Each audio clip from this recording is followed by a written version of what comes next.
Hey guys, welcome back to part 2 of my YouTube series on autism and employment. I'm William Worley, here to educate and inspire you about autism, as well as showing you how I grow with autism. If you have not seen part 1 of this series, stop right here. Stop right there! Stop right there! Go back and watch part 1. I'll put a link in the description. Now, before we get started, if you are new to my channel, please be sure to give this video a thumbs up and don't forget to subscribe to my channel for more content related to autism. Also, be sure to check out my Facebook group for autism support and don't forget to follow me on Instagram and on TikTok. Now, onto the video.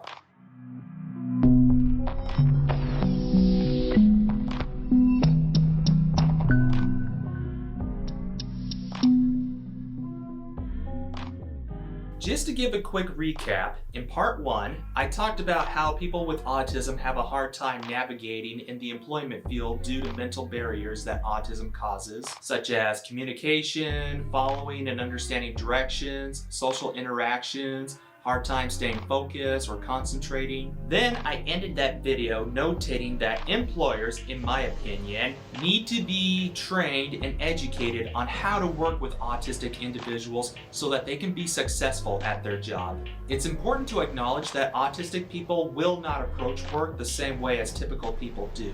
So that is what I want to talk about in this video. First of all, why should employers care enough to work with autistic employees? I think I care. Of course you can. The answer is that autistic individuals strive to do well. They are attentive to detail, they try to match their peers, and they have many talents. If an employer would try to make accommodations for someone who has a prosthetic, then they should be willing to make accommodations for someone who is autistic. Plus, it's the law. So how can employers help autistic employees be successful at their job? The first thing I would advise whenever working with an autistic person in any situation is to understand them first. It is my only chance to work. You should understand. As I have mentioned many times, autism is a developmental disorder that affects how an individual communicates, behaves, and learns. While it's important to understand what autism is, it's also important to understand that all people with autism are going to be different, just like how everybody is different. One autistic person could be nonverbal, or compulsive, or soft-spoken. It all depends on their functionality level and how they grew up. So it's important to realize that there is no one-size-fits-all solution. You have a cute sweater. I look like I'm wearing a sweater dress. The second thing that I would advise is to listen to what they are struggling with. Many times have I dealt with people that were just baffled when I couldn't perform a task that they believed was simple, and they would belittle me by saying that I should know this already. Questioning them on why they don't understand is a good way for them to get defensive. What's wrong with you? Why it's so hard for you to understand? I don't know, but can you please stop yelling at me? You're starting to stress me out. So instead of questioning them on why they don't understand or criticizing them for not understanding, help them to understand. You need to be flexible when it comes to teaching. Stretch out your shoulders. Final stretch in the pigeon pose. Not that flexible. Autistic people may also have a hard time identifying what their struggles are, so you may need to provide help in identifying what their struggles are. Number 3, give written instructions and clear directions. Autistic employees cannot anticipate things as you would expect from typical people. They are not able to wing it or roll with it. If there isn't straightforward instructions or procedures, then autistic employees will struggle. Okay, it's real easy. All you gotta do is rewire the calcinator.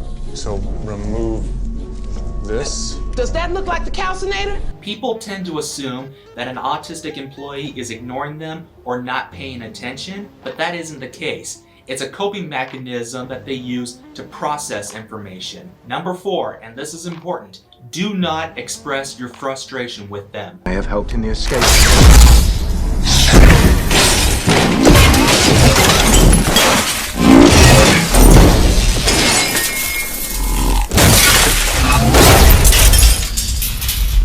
If you get frustrated with an autistic employee, it's best to retreat and come to your employee after your initial anger and frustration passes. Yelling at them is going to magnify the problem.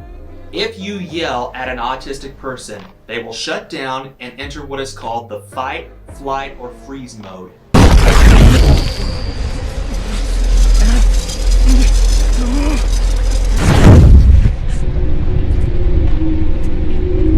And this isn't a conscious decision. Freezing is fight or flight on hold, where they further prepare to protect themselves. Another term for it is reactive immobility or attentive immobility. When this happens, they stay completely still and get ready for the next move. Autistic people are unable to anticipate things beforehand, so don't get frustrated with them if they don't do so. So that's what I wanted to touch bases on for employers when working with autistic employees. It's important to understand that autistic employees are reliable and have a high desire to please. Even though they have a communication disorder, communication is best to handle things before they escalate. Thank you all so much for watching this video. If you have any questions or anything that you would love to add to this topic, please leave them in the comments section below. And I'll see you all in the next video.